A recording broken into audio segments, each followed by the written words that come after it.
If you've heard of Boston, you've heard of Fenway Park. The Cathedral of Boston. Priceless. So what is it like to live in the neighborhood that is home to this world famous ballpark? Well, in this video, we're going to dive into an overview of the entire Fenway-Kenmore neighborhood, take a look at some of the pros and cons of living here. So let's kick it off with a brief overview of the location and the lifestyle that this neighborhood has to offer. So Fenway gets its name from an old word for marsh, because this area used to be a tidal marsh adjacent to the Back Bay, known as the Back Bay Fens. The Fens was redesigned by Frederick Law Olmsted, who you might recognize as the landscape architect behind Central Park in New York, and Olmsted also worked on the majority of the Emerald Necklace Park system here in Boston. Fenway, obviously referring to the area along the Fens. Fenway is tucked between the Back Bay and Longwood Medical area, and if you are in Fenway outside of the ballpark, there is a great chance that you are on a college campus. You have a portion of Boston University at the north edge, Northeastern on the south edge, Berkeley School of Music on the east side, and then along the west side you have Wentworth, Mass Art, Mass Pharmacy, Simmons, Emmanuel, Wheelock, and countless more colleges in the surrounding area. Fenway-Kenmore has a great energy. There is a pretty good balance here between historic Boston and modern amenities. You've got iconic landmarks like Fenway Park, the Museum of Fine Arts, alongside new residential high-rises, rooftop lounges, and plenty of green space in this neighborhood. I actually lived right down the road from the Fenway neighborhood for years when I was going to Wentworth Institute of Technology. I used to frequent these dive bars over by the ballpark. I actually still go to the same barber that I've been going to since I was living in this neighborhood. So if you're looking for a great haircut in the area, go see Ali over at Sal's Barbershop on Huntington. They do a great job. Needless to say, I spent a lot of time in this neighborhood, and over the last 10 or 15 years, I have actually witnessed the neighborhood transforming, especially on the Boylston Street corridor just south of the ballpark.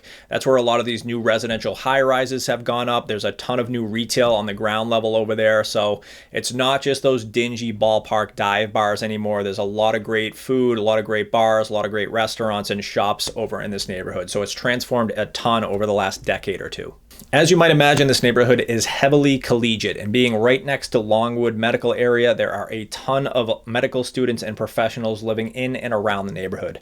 The median age here is 27, which is below the city average, so it definitely trends a little bit younger in this neighborhood. 92% of the people living here are renting, and those that do buy often buy to rent their condos out. There are not a lot of condos changing hands, as very few people want to sell their property in this iconic area. But that said, there are still homes changing hands there. There are plenty of places to rent. So if this neighborhood feels like it's for you by the end of the video, just send us a quick message or fill out the form in the description, and we'll see if we can find the perfect place for you. But we'll dive a little bit more into housing in just a minute here. Now let's quickly run through the pros and cons, starting off with some of the more positive aspects of the neighborhood. Pro number one is the walkability and convenience. This is one of Boston's most walkable neighborhoods. You're within minutes of several Green Line stops on the T. You have grocery stores, fitness studios, restaurants, plenty of entertainment options. So whether you work at Longwood Medical or go to BU or commute downtown, this is a great location. The Mass Pike and Starrow Drive also run through the northern part of this neighborhood, so if you're a commuter or you're in the car often, you also do have easy access to those major expressways. Pro number two might be the reason that the majority of the residents of Fenway actually chose to live here. There are endless things to do here. Fenway is a cultural hub with a ton to offer. Obviously, Fenway Park is home to the Red Sox, so if you are a baseball fan, it doesn't get any better than this neighborhood. There are countless concerts and events that take place at the ballpark as well. Then you have the Fens, which is now a massive park in just one portion of the Emerald Necklace Park system I mentioned earlier. There you're going to find plenty of walking and bike paths along the muddy river, athletic fields, basketball courts, as well as some community gardens. You can see a concert or show at the House of Blues, hit Timeout Market, which is a great higher-end food court that actually started in Lisbon, Portugal, or grab dinner at an area staple like Eastern Standard or Citizen Public House. All within a few blocks, and there's plenty of dive bars and more upscale cocktail bars in the area as well. Then you have the incredible art scene here. You have the Museum of Fine Arts, the Isabella Stewart Gardner Museum, and also this is home to Mass College of art and design, there's definitely a great community of artists in this neighborhood. Also, you're right next to the South End, which is another art hub in Boston, so be sure to check out that video profiling that neighborhood as well. Pro number 3 is the educational and employment opportunities here. Whether you're a student or employee of one of these area colleges or work in the medical field, this is an incredibly convenient place to live. You're not just right on top of the colleges in and around the neighborhood, but you're also within a quick commute of many of the other colleges and universities around the greater Boston area. So you're very centrally located here in the Fenway-Kenmore neighborhood. Pro number 4 is the new development and modern amenities here. As I mentioned earlier, over the last decade, Fenway has completely transformed. Luxury buildings like Pierce Boston and Van Ness offer concierge service, gyms, lounges, garages, amenities you're not going to typically find in these older brownstone neighborhoods. But you also have that option to live a little bit more simply, save some money, and forego some of those amenities if you want to live in one of those older buildings in this neighborhood. Now let's talk about some of the drawbacks, the housing options here, and who might actually appreciate what this neighborhood has to offer. Drawback number 1 is the noise and crowds. If you live anywhere near this ballpark, you're going to hear it. Game days bring thousands of fans, music, vendors, and traffic that can even make locals avoid this neighborhood like the plague. So if you're one of those people that craves peace and quiet, this neighborhood is probably not going to be your scene. Drawback number 2, and a pretty common theme among a lot of these inner city neighborhoods, is the limited parking here. Street parking is very tight and the garage spots are expensive, usually about $350 to $500 a month. Most residents living here go without a car and rely heavily on public transit, ride shares, and just walking around since it's so well connected. But just know if you do need your car in this neighborhood, you're going to be paying that premium for parking. Drawback number 3 is the smaller living spaces. Even the newer luxury units tend to prioritize design and amenities over the square footage here. Many of the one-bedroom units here in Fenway hover around 600 square feet. So if you're coming from another neighborhood or in the suburbs, you're going to feel like you're a little bit tight on living space here.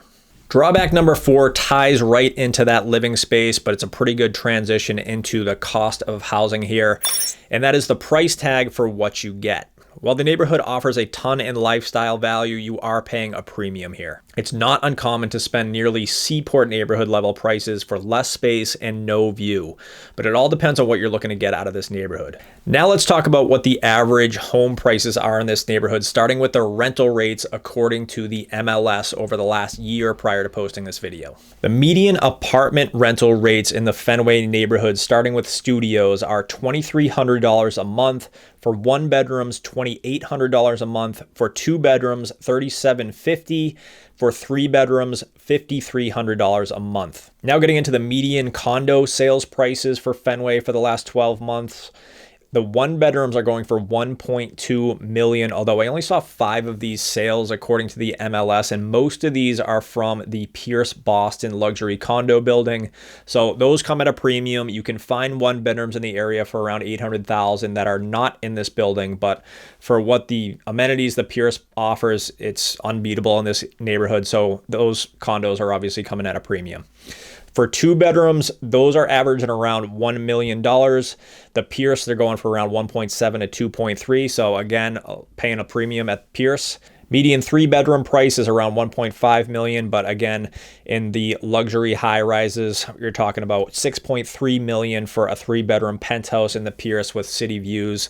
So again, you're paying a lot more money in that building. So while the median home prices aren't typically as high in this neighborhood as they are in like the Back Bay or the Seaport, you're definitely still in the upper end of the market here. The Fenway-Kenmore neighborhood usually lies around like the top 5 or so most expensive neighborhoods to live in the city as far as home prices go. But it depends on what you're looking to get out of the neighborhood. A lot of people find great value in the entertainment options here, the amenities here, and just the walkability and convenience to the rest of the city. So who would most enjoy living in the Fenway-Kenmore neighborhood?